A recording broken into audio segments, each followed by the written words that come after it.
ഇന്നലെ മുതൽ അനുമോളുടെ കൂടെ നമ്മുടെ നെവിന് എപ്പോഴും കാണാൻ പറ്റുന്നുണ്ട്. അനുമോളെ ഒറ്റപ്പെടുത്താതെ അവിടെ കുറച്ച് കമ്പനി കൊടുത്തുകൊണ്ടിരിക്കുന്നത് നെവിനും ഷാനവാസുമാണ്. നെവിൻ അനുമോളുടെ അടുത്ത് പറയുന്നുണ്ട്, ഞാൻ ഇവിടെ നിന്ന് ഇറങ്ങിക്കഴിഞ്ഞാൽ ആരും കരിവാരി തീക്കുന്നൊരു സ്വഭാവം എനിക്കില്ല, ഞാനത് ചെയ്യത്തില്ല.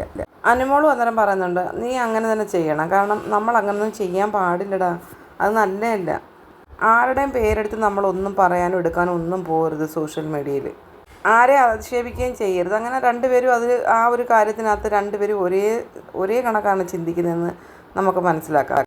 പക്ഷേ എനിക്ക് സൈബർ ബുള്ളിങ് ഒക്കെ വന്നു കഴിഞ്ഞാൽ എനിക്കത് ഇഷ്ടമാണ്. ഞാൻ ഇതിന് മുമ്പും നെവിന് നമ്മുടെ ലൈവിൽ പറഞ്ഞിട്ടുള്ള ഒരു കാര്യമാണ്, ഐ ലവ് സൈബർ ബുള്ളിങ്. അത് നെവിൻ എപ്പോഴും പറയുന്ന ഒരു വാക്കാണ്. എന്നെ ആരൊക്കെ എന്തൊക്കെ പറഞ്ഞാൽ എന്നിട്ട് പറയുന്നുണ്ടായിരുന്നു, ഇടയ്ക്ക് തമാശ രൂപത്തിൽ നെവിൻ ലൈവിലിരുന്നിട്ട് പറഞ്ഞ വേറൊരു കാര്യമാണ്, എയർപോർട്ടിൽ എത്തുമ്പോൾ ചിലപ്പോൾ അനുമോളുടെ ഫാൻസുകാരെല്ലാം കൂടെ എൻ്റെ കോലം കത്തിക്കുമെന്ന് ചിരിച്ചുകൊണ്ടാണ് പറഞ്ഞത്. അനുമോളോട് തന്നെയാണ് പറഞ്ഞത്.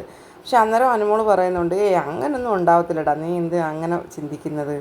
നെവിൻ അങ്ങനെ പോസിറ്റീവായിട്ടാണ് ചിന്തിക്കുന്നത്. അഥവാ അങ്ങനെ ഉണ്ടായാൽ പോലും നെവിൻ അതൊരു വിഷയമല്ല. ആ സൈബർ ബുള്ളിങ് ഉണ്ടായാലും നെവിൻ അത് അഡ്ജസ്റ്റ് ആവും. നമ്മൾ രാവിലെ ചായയൊക്കെ കുടിച്ചുകൊണ്ടിരിക്കുമ്പം കുറേ സൈബർ ബുള്ളിങ് ഒക്കെ ഉണ്ടാകുമ്പോൾ ചായ കുടിച്ചുകൊണ്ടിരുന്ന സമയത്ത് നമുക്കതൊക്കെ വായിക്കുന്നതൊക്കെ നല്ല രസമല്ലേ എന്ന് അനുമോളോട് പറഞ്ഞിട്ട് ചിരിക്കുന്നുണ്ട് നെവിന്.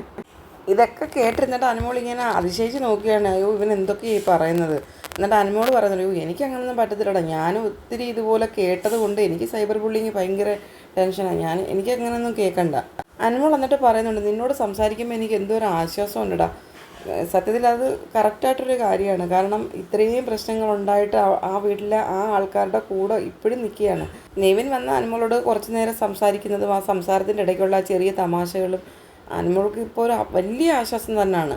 ഒരുപാട് വഴക്കുകൾ രണ്ടുപേരുടെ തമ്മിലുണ്ടായിട്ടുണ്ട്. പക്ഷേ എപ്പോഴും ശ്രദ്ധിക്കേണ്ടുന്ന ഒരു കാര്യം എന്ന് പറഞ്ഞാൽ, വേറെ ആരെങ്കിലും സ്ക്രൂ കയറ്റി നെവിനെ പറഞ്ഞയക്കുമ്പം അല്ലെങ്കിൽ കുറേ അധിക സമയം രാവിലെ മുതൽ പലയിടത്തും ഇരുന്ന് അനുമോളുടെ കുറ്റങ്ങൾ തന്നെ പറയുന്ന ദിവസമായിരിക്കും നെവിൻ എന്തെങ്കിലും ഒരു കാര്യം അനുമോളുടെ കണ്ടിട്ട് അനുമോളുമായിട്ടൊരു വഴക്കുണ്ടാക്കുന്നത്.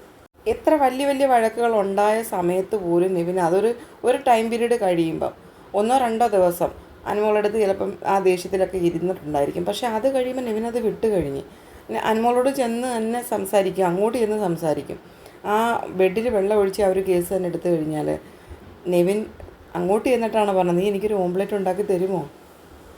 അപ്പത്തന്നെ അനുമോളും തിരിച്ച് പറയുന്നുണ്ട്, ഞാൻ ഉണ്ടാക്കി തരാം. അനുമോളും അതേ ടൈപ്പിലുള്ള ഒരാൾ തന്നെ. ആ പിണക്കം മനസ്സ് വെച്ചുകൊണ്ടിരിക്കത്തില്ല. അന്നത്തെ ദേഷ്യത്തിന് വരുന്നത് അങ്ങ് പറയുന്നതേ